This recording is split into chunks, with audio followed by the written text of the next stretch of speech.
Okay, there we go. So it's a little bit before 2, but I have the time now to do it, so I want to start now.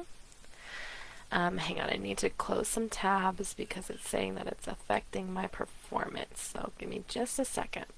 Okay, we are live, and I want to talk about my experience at the mental health hospital that I was at for 2 weeks, and I also want to talk about the hospital portion, like the actual emergency department, and the situation leading up to me going to this hospital.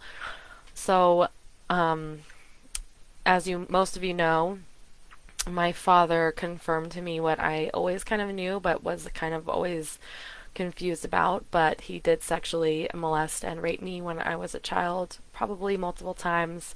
I still have a lot of unanswered questions. He was also very violent and verbally abusive.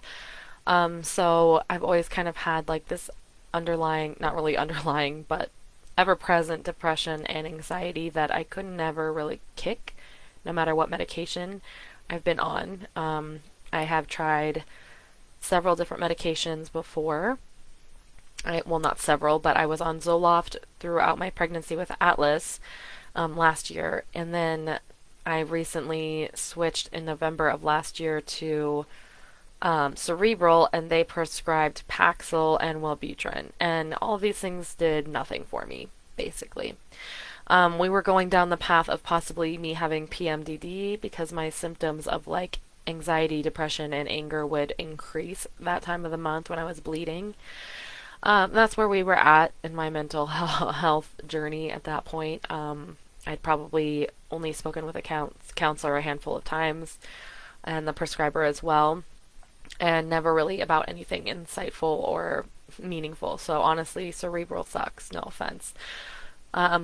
If any of you like it, but I did not find it useful at all. So after this phone call and after getting fired from my job without cause or warning, so yeah, currently have no job right now except for trying to make my business here on Facebook work and be successful as much as I can. Which is a godsend because it's what I want to do. I want to talk to you guys, I want to talk to people, and I want to help. That's like my goal in life. I've found that out recently. But I digress. So the day that I ended up going to the hospital, the emergency department, I went to Northern Colorado Medical Center because on the 22nd of March, I was having a manic episode for the first time in my life, and I felt like I couldn't come down. Um, I was very concerned with my brother's safety, my mom's safety, my sister's safety, everybody that I love and care about, I wanted to make sure are okay, even though my mom has a protection order against me now, and I haven't heard from my brother in years. And my sister basically told me to fuck you when I called her, telling her that my dad confirmed what happened. But yeah, stupid me has a huge, well, it's not stupid. I'm sorry, that's not right. I have a huge heart and I will do anything for the people that I love. So I stayed up for probably 7 days in a row because there's been multiple accounts that were messaging me, and I genuinely believed or was made to believe that it was my brother communicating to me somehow. And because of the lack of sleep and just because of this whole situation, me being just scared and worried and have so many questions about what happened to me and who I am. I don't even honestly know when I was born. I don't even know if my mom and dad are actually my mom and dad. I have so many. Let me see, what is my frame rate? It's saying that this is not doing so hot, so let me keep trying to close some things. Give me just a second. I don't want to have this not work. Okay. So anyways, I was like in a manic state that morning. I hadn't slept for probably like 7 days, honestly, maybe 2 hours a night. And I had already mentioned to my husband that I need to go to a hospital, but he didn't want me to at the time. I think it was just scary for both of us. I'm gonna kind of skip what ended up happening because I don't think it was a really fair representation of our relationship or of Dylan, but essentially, he left the house because I wouldn't let him take my kids away, even though he was just trying to have them give some space for me. It just wasn't registering that way. To me, it was like I'm a bad mom, blah, blah, blah, blah, blah. So I ended up calling the police because he was telling me, I really think that you need to get some help. And I was like, all right, well, I'm going to call the police and then they can let me know what the hell I'm going to do. Because at this point in time, after Dylan left and the boys were sitting with me, I had bruises all over my body and I didn't hurt myself. Nothing had hurt me, but I was literally manifesting bruises on my body, and that was kind of crazy. Um, so the police came and we were fine. I was fine with the boys. We were sitting there, but they were like, "We think that you should go to the hospital and just get checked out." So I went to the hospital. The officer stayed with the boys until my husband came back and took care of them. It was fucking scary to leave my children. Like, you have no idea. But when somebody's telling me I need to go to the hospital and get checked out, I'm like, okay, I gotta fucking go, even though it's gonna kill me. So I went to the hospital. Again, that was or NCMC, Northern Colorado Medical Center. Now, this was a horrible, horrible experience. Horrible. Like, I went to find out the name of the security officer that was working the night that I was there because holy crap. Like, I was there, I was cooperative, they took my blood, they made sure everything was okay. Up until a certain point when I started hearing what sounded like my brother or my kids in another room. Now, I've never had like delusions of it like this before or hearing voices before, but yeah, I did. I swear. I thought I heard my family and I tried to leave the room and they would not let me leave my hospital room. And I was not under arrest. There was no reason why I shouldn't have been allowed to at least walk around the hospital. I was not a danger to anyone. I never threatened anyone. Um, but as soon as I tried to leave, there was this one man.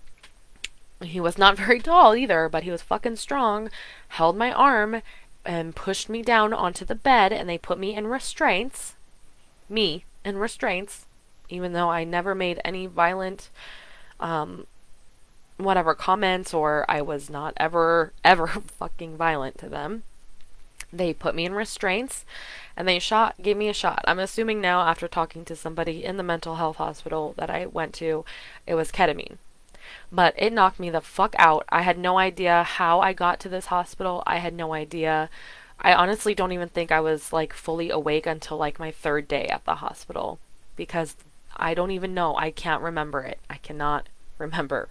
All I can remember after that point is being in what's called the Pikes unit of Centennial Peaks Hospital in Louisville.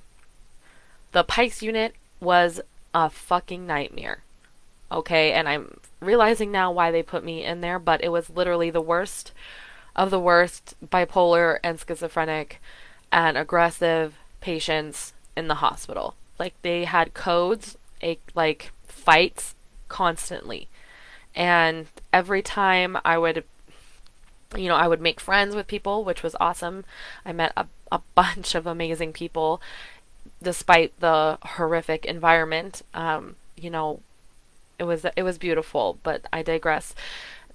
The worst situation was there was a woman who completely misheard what I said when I was talking to one of the nurses. I said, I miss my babies today. And she gets off out of her chair and she said, Did you say you fucking miss my penis? And she was trying to fight me. And I literally started shaking and crying and I ran the opposite direction. And anytime there was another gentleman there who ended up becoming a friend of mine and actually settled down, um, he would just punch the walls. He would just walk the hallway and punch them as hard as he could, punch those walls. And every time it made me sick to my stomach and it made me cry. And I think the reason why they put me in this violent unit I was here for a week and a half. Like, that was a long time to be in this unit.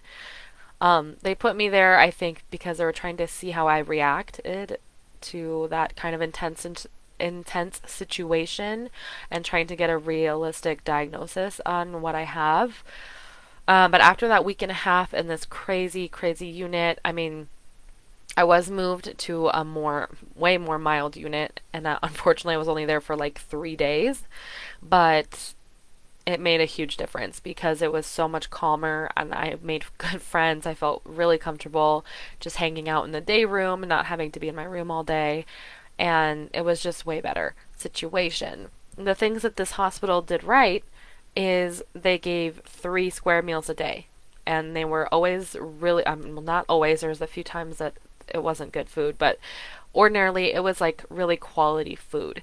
And it made me realize, wow, I don't even remember the last time I had breakfast, lunch, and dinner, a healthily, thoughtful meal plan out, for my day. I've never just had that. I've always been like, let me eat a little bit of whatever I can find throughout the day, and then finally at dinner, I'll have a meal. So just being taken care of with the food was a huge, huge thing. However, there was many things that this hospital did wrong as well, and maybe it was on purpose, but from my point of view, it's kind of messed up. I was supposed to have heard from my social worker and my doctor at least once every other day, and for a week and a half when I was in Pikes, I didn't hear from them at all. Not at all. I didn't hear from a doctor until I was moved to the other unit. So it's almost like they were just watching me from afar. I don't know. I don't know, but eventually, when it came down to it, they told me when I finally did speak to my social worker and my doctor, they both said that you've worked really hard. You've been to all of the groups, which honestly, I fucking worked hard. Hard, hard, hard. I had to. I don't think I'll ever be completely over, obviously, the abuse. But, and you'll see my diagnosis here in a minute, but I worked really hard. I wanted to be okay for my kids. I wanted to take advantage of the time that I had away from them, even though it was fucking hard to be away from them. I had to separate it. I had to put. It was when I was in this mental health hospital. I wanted to be called Athena, and I still am debating on what my real name should be because I'm not sure if I like Robin and I'm not sure if I like Athena, honestly. I just need to kind of think about that a little bit more as my identity comes up to the surface. I need to figure out my birth certificate. I need to know where I'm from. There's a lot of things that I still need to understand about myself, but I digress. I was Athena in there. I had to be separate. I had to be, yes, I have my children that I love and care for, but I had to know that they're okay. They're being cared for by their dad, their grandparents. Like, this time is for Athena. This time is for me to get better. And I worked very hard, and it was the hardest thing I've ever done, being away from everyone, being alone with these, like, very, very aggressive people, and feeling very unsafe the whole time I was there, except for once I transferred into the other unit. So, my diagnosis after all of this is bipolar 1, because that manic episode was my first one. I've never had that before. Along with psychosis. And psychosis, I need to look it up a little bit more. It wasn't like drug induced or anything. It was like more lack of sleep induced. I still don't really understand that, the psychosis part. I guess because I thought I was hearing my family. Sure. And then, so along with bipolar 1, I also have PTSD, which was proven by the many times I would cower and cry in the unit when somebody was really, really loud, aggressive, or hitting something or threatening me. So that's my diagnosis at the end of the day. And when you know, I love how people watch and then as soon as I say what I have, they leave. Cool. Anyways, it was all around the experience for somebody who has childhood trauma, who has been raped, who is an abuse survivor. You have to be incredibly fucking strong in order to get anything out of a hospital stay, a mental health hospital stay, because holy shit, that was ridiculous. I went from being at home where it's somewhat calm to going to a hospital where I was afraid for my fucking life and I was just at everyone's mercy and I had no say and no one to stand up for me and no one to protect me. So it was the hardest shit ever. And I don't know how many people when they're like, God, when I was in this other unit, there's so many young people in there because they were trying to kill themselves. And that fucking broke my heart. One of the girls in there had literal stitches up her arm because she had tried and failed to kill herself. And I made a point to go up to every single one of those people and make sure they knew how happy I was that they were still here. Because honestly, I can't even imagine. Like, we were in a group, and half of that room would have been gone because if they had succeeded. And I made sure to tell them there's a reason why you didn't, succeed in killing yourself. And all of this just taught me so much about what I want to be and who I want to be and what I want to do with my life. And that's why my website is so important to me. And it's really frustrating that I don't have a job because now I can't even promote my stuff anymore. I can't promote my website. I have to figure out how to do it another way, which is fine. I will do whatever it takes. But my goal, and just so everybody knows, is to listen. That's it.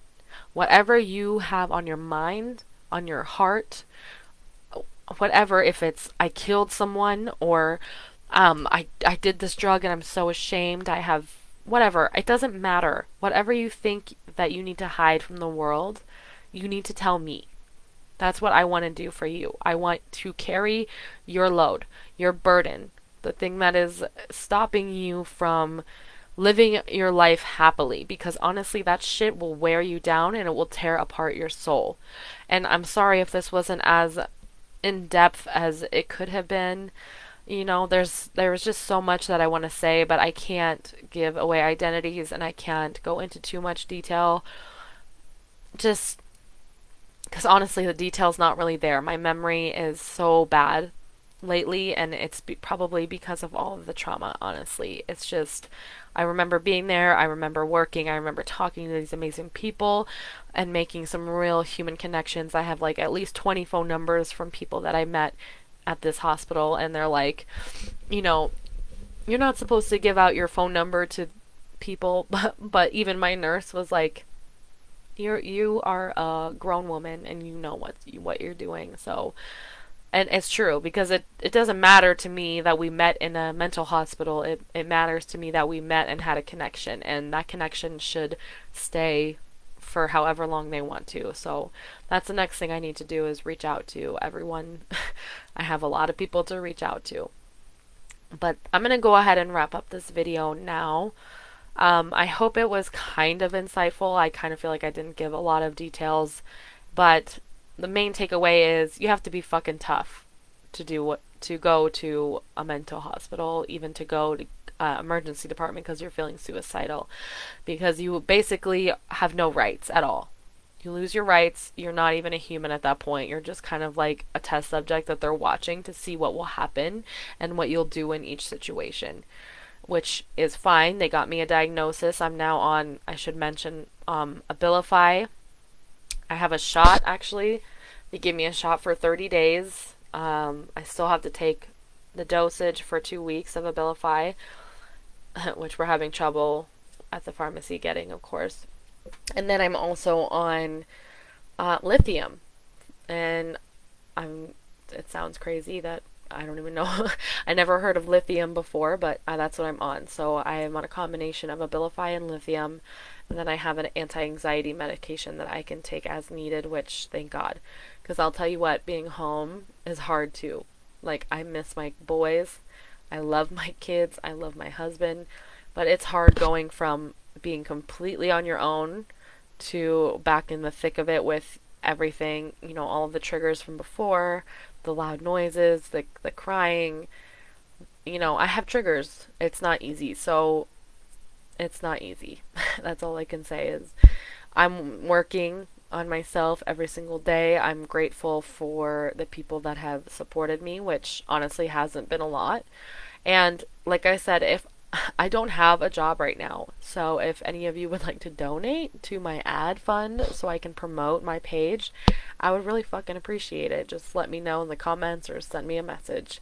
But I'm going to go ahead and sign off here because I'm sleepy. It's like my first full day actually back home. I just left the hospital yesterday and I just kind of want to hang out with my family and relax. And I'm probably going to come back to this and possibly expound more, but I don't know. That's the gist of it. I had a horrible time and I also had a great time. It's so hard to explain. Like it was worthwhile, but it was very really it was really hard. But I hope you all have a great rest of your day and like I said, my inbox is open. I would love to hear from you. Anything you're fucking ashamed of, it's not going to leave it won't leave any part of my body. Like I will hold your secrets. I will carry your burdens. I will anything you're fucking ashamed of. Just dump it on me and you will be free to be happy. That's my goal. So send me a message if you would like to do that and we'll set up a time that we can talk and I look forward to hearing from you and like I said in my other video, let's just fucking heal each other. Like I think we need to think bigger. I really do. As a community, like as a world, we don't need one old man telling us what to do. Sorry, might be off track, but I think we need to start thinking for ourselves, and I think we need to start thinking more in terms of a like governing people of ourselves, possibly a little bit of a revolution. I don't know. But we can start by loving each other, and I can start by giving you a fresh start no matter where you are in life, no matter how old or how young you are. Let me help you. All right.